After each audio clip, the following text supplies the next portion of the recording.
talent, Bob, to do what you're doing. That's baloney. Talent is a pursued interest. This is a 1985 instructional videotape on how to solo the Grandmaster Nightfall. Please do not reset your colour TVs. This is a approved motion pictures. This video is just a tutorial to show you how to easily solo the Grandmaster Nightfall. Just copy the fragments and aspects that I showed you at the start of the video. I'm showing you a safe build also on top of that. You can save the VHS tape, you can pause it, rewind it, even fast forward it to a part that you may need. Also use the timestamps provided down below. So you can quickly basically skip the starting section easily by just running past the ads and not jumping, and you can skip all the way to the starting section, saving you time. Once you get to this bit, you'll have a super, so you may as well have fun, everybody, because you can't make a mistake when you use Fist of Havocs, can you? You cannot. We can pop a super here and we'll explain in more depth, in detail, on exactly why we're using Fist of Havocs over Thunder Crash, because I would assume that that is a hot contention topic that you're confused why I've got Fist of Havocs on. And the exotic that I have chose, which is a exotic that's going to be uniform, conformed to the point where you literally won't die behind a barricade. So that's your 1985 tutorial. Now let's get the motion picture cleared up, because this isn't 1985, it's 2025. There we go, that's better. So now you're on Blu-ray quality. Now we've stepped up our game. So, all seriousness now, we are using Fist of Havocs as a utility super rather than T-Crash. We are using Crest of Alpha Lupi for health regeneration on barricade pop. This exotic is now way more useful than what it used to be because of the amount of class ability regeneration that you can generate with Volatile Marksman enhanced with Le Monarch or any Void weapon really, but Le Monarch excels in this one in particular because there's Overload champions and it's a ranged GM, so Le Monarch is favourable to this one. You want to grab a relic with you for this section because you need top map control. Top map control is very important. We've got a utility super on, which means we don't need to save it for the Tormentor, so look, we're going to pop it now. Not only that, Fist of Havocs is going to be able to stun on stops without any other champ mod, right? Because it blinds. And it's very good for ad clear when we need it. You'll see how good it is at the farm boss. You'll be thinking, oh, well, you know, it's not the right choice. Whenever I'm using a lockdown build on a bolt charge build like this, when I don't use Crucible Fallen Star, if I don't use Symphoceps, then this is what I tend to use Fist of Havocs, because we're using a support style build anyways. Because if you pop on this link, if you use my dim link, if I give you one, then there's no way, I don't think there's any way you can fail this GM. The only way you could fail it is at the final boss if you don't know what you're doing. But presuming that you've watched the fight, you've watched my run, then you should have no problem. Okay, so this is control. We are controlling this Tormentor to the next level. What I'm doing is I'm fighting on the right hand side. This is going to allow us to DPS the Tormentor entirely with Bolt Charge. Look at the health regen that we get back. By the way, in GMs you get hit, you know, a little bit harder. So when you do pop a barricade, you can play a little bit more aggressive with this build because you're getting even more health on top of the Bolt Charges because of Crest of Alpha Lupi. Now we could use the Rocket Chest Plate. I hear you on that, and I will use it, but I feel as though enough people have used it to showcase it to you already, and we know what that does. You know, upon precision hits, you get Exodus rockets, blah, blah, blah, but look, I think in this, look, just being able to pitch up like this and get that health regen, we're really tanky. It's a really tanky build, this. Look at how tanky we are right now. Right? Now, look, the boss is 2/3 now. Now, we've got a super to use, and I'm not going to use it on Tormentor because Fist of Havoc is basically useless on a Tormentor, whereas T-Crash is a little bit better, of course. But like I say, we're using Fist of Havoc in a utilitarian way. Yes, big word. At the final boss. And you'll see exactly how perfectly it works. And it actually does more damage than I would expect on the final boss. So you look. We pop a post grenade. We get a stun on slam. That was really good damage. But we need to back up because the Torment is about to grab me. So I can only stand there for so long. But look at the amount of damage we did of just one slam and a post grenade. To the champ I'm on about. So look, top map control so important on this bit. Once you get that, look at the damage of the champ. We nearly killed him. With literally one slam of fist. That's really impressive, man. Because of Arc Surge. Bear in mind, I'm minus 28 delta, almost minus 30 delta. So we're kind of under level for this GM. The standard, everybody, is 25. That's the standard for a standardized GM, is minus 25. It's not minus 30. Everybody seems to think it's now minus 30. No, it's because of the power level requirements. Nobody gets to 20. Nobody gets to that high enough level during the first month of a season. That's exactly why everybody's minus 30 delta and not minus 25. But what I'm saying is that damage was impressive despite our power level. So now, because the Unstoppable Champion is dead, we just need to melt the Tormentor. Now, I done the champ skip. Because we didn't kill him the first unstop, we don't get a second one because we manipulated boss HP. I hope you understand what that means. We just DPS the boss for the first half of his health. That meant the second unstop would not spawn in. Alright? Now we just do bolt charge shenanigans, look. Over and over and over. Now I've changed it up on my Warlock run. I ran the machine gun. The goal was achieved on that run.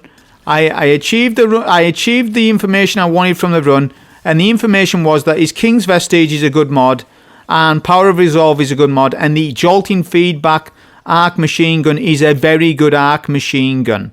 However, having reevaluated that run, I'm like, I don't really need the machine gun.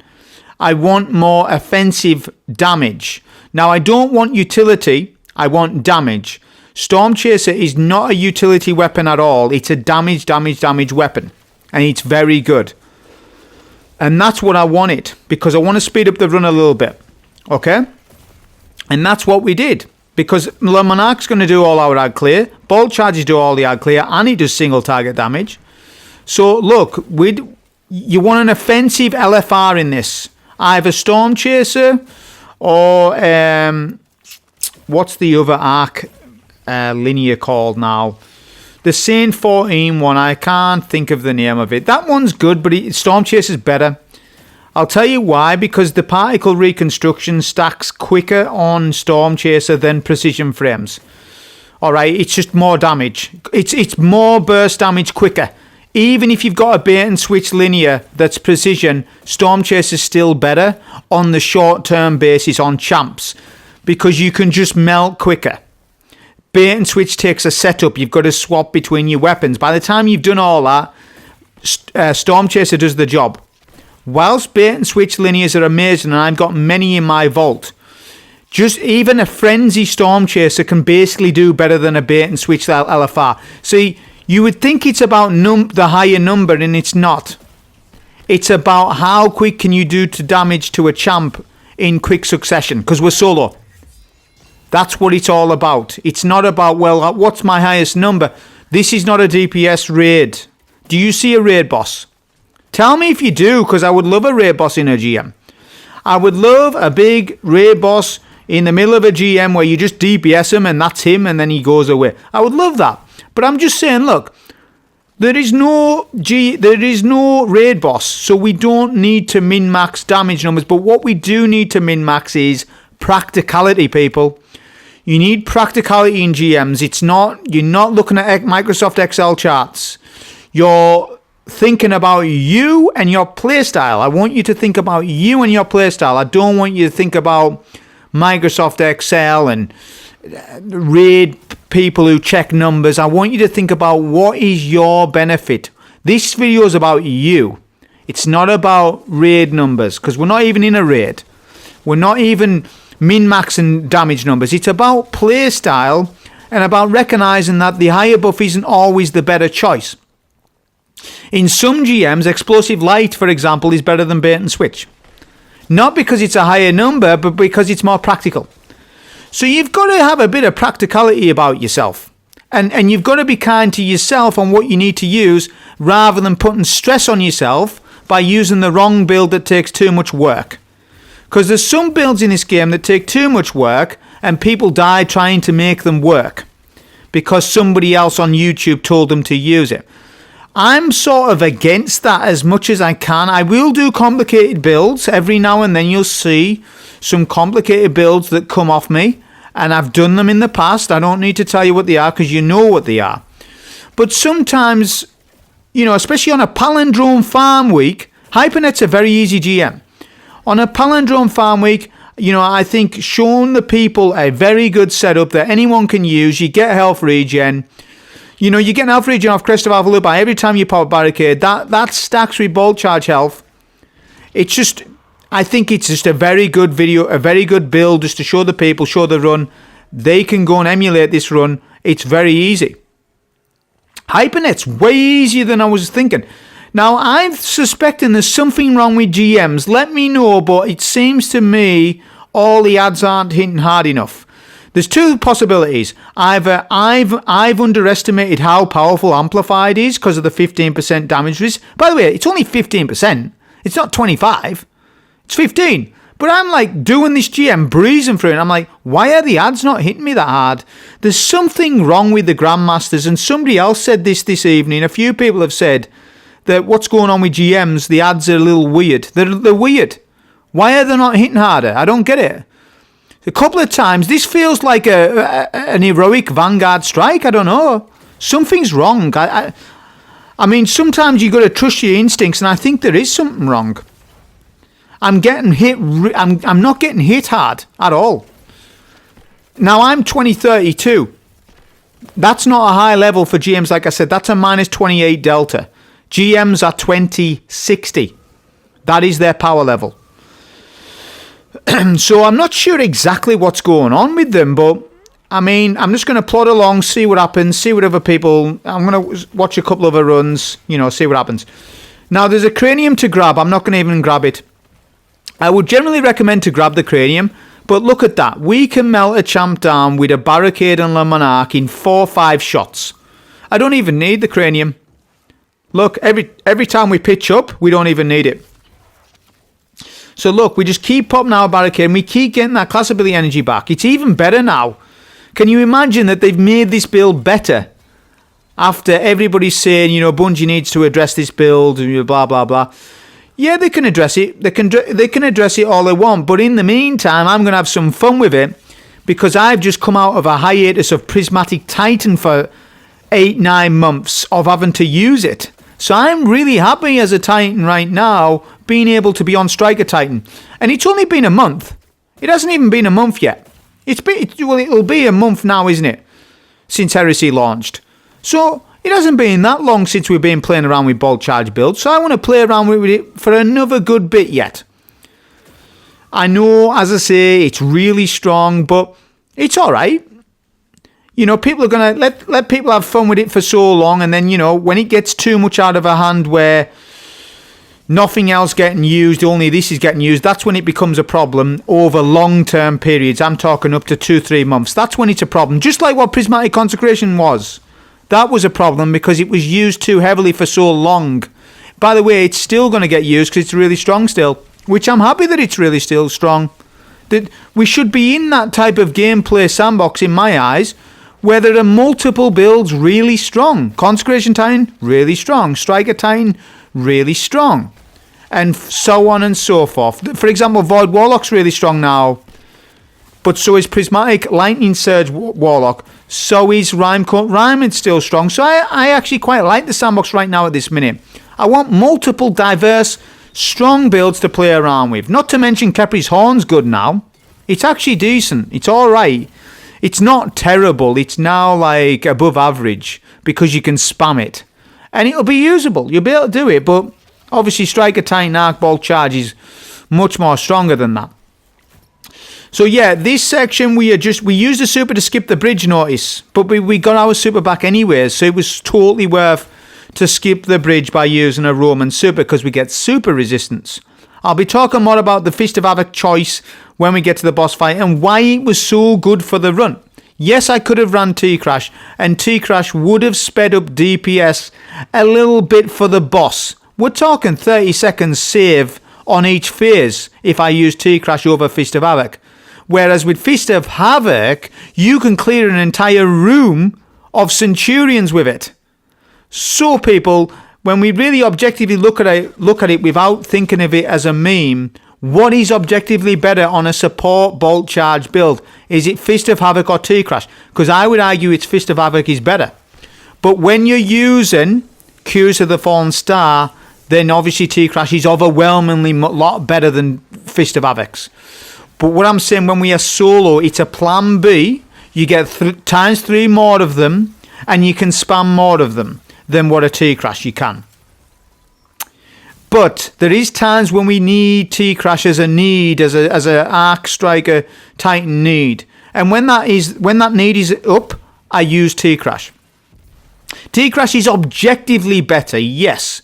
But when we look at it as a solo perspective, when we're up against Centurions that can kill you easily and stuff like that, and you'll be able to clear an entire room with a super, well, then as a solo GM, I start to look at it a lot different and then say, well, actually, no, we don't need T-Crash, because for one, we're not in a dungeon, there's no solo DPS requirements, we're not in a raid, we're not hurting anybody, we are solo. So we choose, in this case, super armor, because that's exactly what it is. Yes, it's a buzzword, I'm using a buzzword, it is. But it technically is super armor. You basically you are less likely to die whilst in a Roman super if you hadn't even popped one in the first place. Like, a lot less. We're talking, I don't know what the exact percentage is on it. Maybe some D2 mathematician down below does know, but because those percentages have changed over the years, so I don't know what it is now. But it's insane. Now, the following clip's going to prove it to you. I'm going to prove to you the Fist of Havoc's power. We're going to prove it to you. Look, we're using the same strat as the Warlock. Remember, we're playing hide and seek with the Hydra. I'm playing hide and seek with him, and then I've chose not to go and look for him. So he's looking for me. Isn't it bad for him? But what it means is the boss cannot hit us with his darkness walls. He's completely de-aggroed. This is a de-aggro trick. So you first want to get a barricade up, a pulse grenade, and get a stun on that unstop if you can, and then melt with the cranium. Now look at this, watch. Full room of ads, very threatening, boom. Fist of Havoc, clear the entire room, right? Look at that. Now, a couple of Striker Titan mains, a couple of you, at least a few of you this season have mentioned about the Eternal Warrior and whether you should use it with Fist of Havoc in endgame. And the answer is no, you shouldn't, because it's still not strong enough. I'm tired of telling people that it's not you, not the people, but I'm tired of Bungie not buffing it how I wanted them to buff it. It's not the people I'm annoyed with, it's Bungie. They should have added a damage buff. They give it trample, super kills, extend the super regeneration of Fist of Havoc on Eternal Warrior, but it's not enough. I've tested it. It's not enough to use the exotic. So it's not worth it to do like a full Fist of Havoc build in that sense. It's better to use it as a utility super when we don't need T-Crash. That is exactly how you use Fist of Havoc. And if you want to do damage with Fist of Havoc, then you use Symphoseps. Symphoseps with Fist of Havoc will actually do sizable damage, very, very good. Whereas Eternal Warrior, yes, it adds times 4 surge, I know, after the super ends. That doesn't matter though, because in a GM you're running away after your super's done. So how are you going to take advantage of your times 4 surge when you're running away after your super? And even if you do take full advantage of it, how much are you getting out of that? It's not really worth for the exotic slot. There are many other... I would argue Crest of Alpha is far stronger right now than what Eternal Warrior is. Even the fact that Crest of Alpha doesn't even add surges. I think actually Crest of Alpha should add surges. It should actually add surges, more orbs, and the health. So it should do like a lot of support for you. It's the support exotic. It should be the best support exotic that we have on a Titan, Crest of Alpha. That's exactly what it should do. And it does that now a little bit, but it's not fully tremendous. It's only tremendous on a Striker Titan bolt charge build, only because you can keep popping your barricade back to back. Once you lose that power fantasy though, Crest of Aldubai won't be any good. But it's good now because of this build. So savour it. Make the best of it. Look at the ball charge damage we've done to the boss. We've manipulated him just like I did on my Warlock. The same thing. Alright, we're going to use a super here, because why not? Right, we're going to use a super. Now, I've told you all these glorious things about Fist of Havoc, but now I'm going to make a fool of myself. Because that Fist of Havoc slam there was something that a blueberry would do. I can't believe I've done that. I should reset my run, but I'm not going to. Hey, who cares? But I get that many of them, it doesn't even matter, honestly. I was just trying to speed up time. It was a terrible Fist of Havoc, that. It was a D1 Fist of Havoc, that. A blueberry, what you see when they first use it in Crota, on the Crota raid. That's exactly what that Fist of Havoc was like. Alright, so now we're just clearing out all the Minotaurs. It's very quick because we got Ball Charge, Synergize, and we'd Lemon Arc. My goal is to take all of these out first, or as much of them as I can. We've got a Meteor Bane in this case. He could have been Hypernova. Although in my experiences, Minotaurs are never Hypernovas. It's only ever their underlings. So major targets don't seem to be Hypernovas. I have not had... let me know if you've had a Hypernova Minotaur. I haven't had one yet. All I've ever had is a Goblin as a Hypernova and a Thrall as a Hypernova. That is it. I have never had a major target like a Minotaur, like an Orange Bar, as a Hypernova. Right, pick up one of the relics. There's 4 relics to pick up. Pick one of them up and then melt all of the blights apart from one of them. Again, we're going to do a very particular strat that I did on the Warlock, and I'm going to be doing this strategy every time I do Hypernet now. You know why? Because it's that consistent. It's very consistent in... well, it is, but I end up messing up a little bit. But it is if you execute everything properly. I had a bit of bad luck happen to me, I think. Well, you'll see coming up. But it does work if you commit to it properly. The strategy, that is. So, add spawn up before the final blight. Kill those first. You're on 89%. Kill them. So, we've got a relic to use. Remember, there's 3 other relics. Relics, craniums, do not despawn until you pick them up. So, you commit to a cranium once you pick it up, because then you've got to juggle it. So, be careful about craniums and when you pick them up and when you don't. In this case, you pick them up one by one, because they are your damage dealer for Phase 2. Phase 2 is all about cranium damage. In actual fact, Phase 3 is as well a bit. But Phase 2 in particular is awkward. Now, this is where the Ball Charge Titan's going to lose points. I didn't realise or foresee this before this run that, I can't just put down my Ball Charge because I will probably die to the Darkness Walls, plus the Void Balls will kill me in the end. So I had to be a bit more mobile, and that's where the build actually lost points. Only a little bit though. It was only this bit. It wasn't too bad. I'm making out that it's way worse than what it was. Right, so we need to do some Vex housework on the roof. The boss thinks we're on the roof doing some handiwork. We're fixing the roof. There's a leak on the roof. So the Hydra thinks there's a leak on the roof, but we're actually downstairs messing around. He doesn't know where we are. But what that means is the Vex Hydra cannot hit you with a Darkness Wall. But he can hit you with Void Orbs when the phase starts. So this is what's meant to happen. Is you're meant to stun the Overlord. The Overlord has not spawned in the exact same spot. Look, he's all the way to the right. I should have just kept the cranium on. Look, I'm so unfortunate. He nearly gets finishable. That is one example there of T-Crash would have been better right there. But also it's bad execution by me. I should have just used the relic and committed. What put me off is because the Overlord was all the way to the right-hand side and he's never that far away. But the run's salvageable. It's not like the run's over. I'm making out the run's done. It's not. Because look, the Overlord has now sort of gone somewhere. I'm not sure exactly where he is. But we can survive. We're alright. You just need to do map rotation. I've already learned map rotation at this boss fight, and you should too. Because when things go wrong, what do? Are you just going to pitch up on your barricade and die? No. No, you need to learn the map rotation. So we get a start on this overload. Look at Riptide doing work. Boom. Now I can tell you Deliverance would have given me problems there.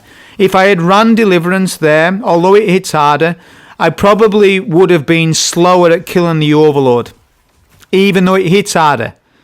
Remember, historically in Destiny, all weapons, this has been a law since D1. Well, I'm going to tell you the law. The faster fire rate of a weapon, the lower impact. The lower RPM, the harder the weapon will hit. This applies to fusion rifles, hand cannons, auto rifles, everything. This is how Destiny has balanced RPM weapons in the game ever since D1. That was learned by me, like for my own knowledge, before I even done YouTube. I understood right away, all right, this hand cannon's a high impact frame. Oh, that means it's doing more damage, but it's slower firing. Well, that law that I've just told you still operates now. And what you need to do as a D2 player is find the sweet spot of frames. A lot of people understand, look at this Fist of Havoc damage for the Vanguard. Fist of Havoc Titan Loyalists, stand up, look at this. As a D2 Titan, as a D2 PvE player for yourself, you a lot of you seem to distinguish the traits of weapons very well. I feel as though a lot of you have got it down for PvE. You understand what you should use and what you shouldn't. I tell you where yous are all going wrong. Not all of yous, but a lot of yous. Yous aren't getting the frame archetypes right. You're not using the right archetypes of weapons. Like, for example, Deliverance is not the right archetype of the fusion.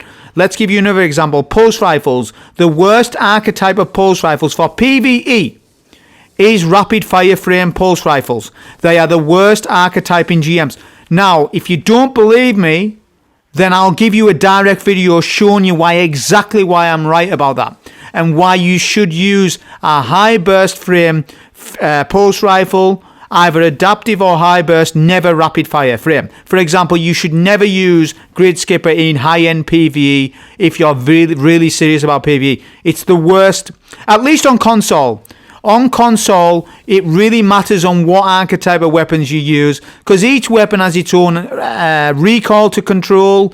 Each weapon has more damage the higher the range stat, and that is a massive consideration for when we are playing PvE endgame for Destiny 2, at least on console. I guess maybe on PC, a lot of you with the rapid fire frame pulse rifles are not having as much harsh range drop off, and it's just that it's more that you don't mind using a rapid fire frame. But I can tell you, if you all come back to PS5 or even PS4, there's no chance in hell you want to use a Grid Skipper. The damn weapon's terrible, although it's got amazing perks. There's so many other better pulse rifles. That's just an example. Now we can go on and on and on with this about archetypes of weapons. So what I'm trying to say to you is, you need to start, maybe I should make a video about, education, because this isn't about memeing on people or making fun of people. This is actually like trying to educate you. It's like, right, no, what is the golden standard for archetype of weapons in solo endgame? Are 900 RPM SMGs better than 600? Well, generally they are, but there is sometimes when we like a 600 RPM SMG over a 900 one, especially in Grandmasters, sometimes. But then you've got things like Multimac that take over the world, and it does because of how good it is on its perk set. But I'm just saying, look, you need to maybe do a bit more research on favourable archetype weapons for PvE, because of each weapon type, you need to know them all, every single one. If you want to main D2, this is something that you need to pick up and learn. You need to learn the archetypes and the differences. For example, a high impacting hand cannon is not the sweet spot. The best hand cannons in D2 endgame is either your Warden's Law or your 140 RPMs. High impact frames are far too slow. They might do more damage per shot, but it doesn't matter. They're not usable. They're not very good. Okay? Just take it from me. They're not very good. Just because their frame's not very good.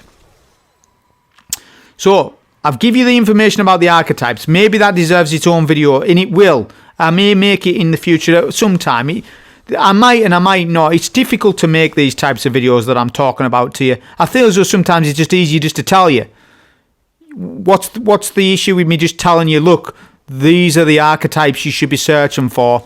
Get the archetype first right. Get it right first, then look for your origin traits. And then you start to build a momentum on what you're exactly meant to be using season upon season. This will foolproof you for any time. Now look at this. Look at utility of Fist of Havoc. Vanguard Loyalists, stand up. Look at this damage. We are taking care of all adds. Plus we have damaged the Unstoppable Champion to the point where he might be finishable. I don't know. That is incredible, man. If you can do things like that. Now, I know Consecration Titan would do all that without a super, but I'm just saying, well, he's half HP. I'm just saying that we can't get our shots there. There's shields in the way. His shield's in the way.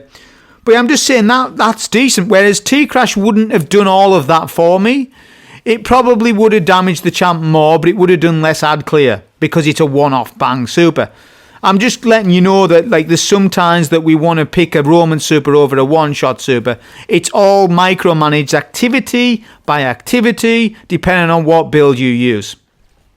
So this champ is being awkward. We miss our shots here, and Andy stuns me. So now I'm starting to lose composure in my run for some reason. I don't know why. That's all right.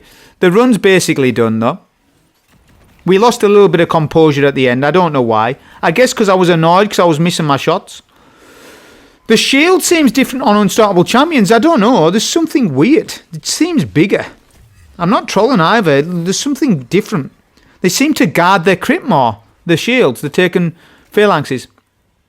Right. That's Unstoppable dealt with. Notice Prox Ward helped us. I'm very confident on finishers because I'm running Prox Ward. Very comfortable. All right. So now we've got relics everywhere. We're just going to DPS the boss and run around. Try and get amplified. When you get amplified, when you get amplified, you're going to run around quicker and easy. You're going to DPS a bit better. Like right now, we're amplified, look. So, because I've done damage with the relic. So now I can run around a little bit better and avoid the void blasts. I tried to do some bolt charge rotations on this farm phase, but it was a little difficult because it was like, well, I don't want to wipe to the void orbs. So I couldn't be as static as what I would have liked. So I would say that the Warlock is better for the farm boss, but the Titan is better getting to the boss. You will get to the Titan so much quicker than the Warlock. So, but overall the Titan's better. Definitely better than the Warlock, because it's just more Lone Monarch, it's just more bolt charges. And it's more health. Can you believe Titans, we're now in a situation where Titans are actually they actually are tanky. They really are. This is a really tank build. Amplified's incredible. The 15% DR. I know it's only 15%, but you do really feel it. It's like, damn, I feel really tanky. I feel this is really easy. That's what I was feeling like when I was doing it. I'm like, why is it feeling so easy? Either GMs are bugged or Titan is just so OP right now. I don't know. A bit of both. So boss is nearly done. I've got another relic to pick up. But yeah, I know I've posted my Warlock run earlier and I should probably post this one tomorrow. But I'm going to get the Arc out of my system so that we've done it. And then we can explore with some other builds that's not Arc. Or maybe do a Hunter run tomorrow. We'll see how we go. But that was a solo GM on the Titan. Anyone can do this. Hope you enjoy. Thank you.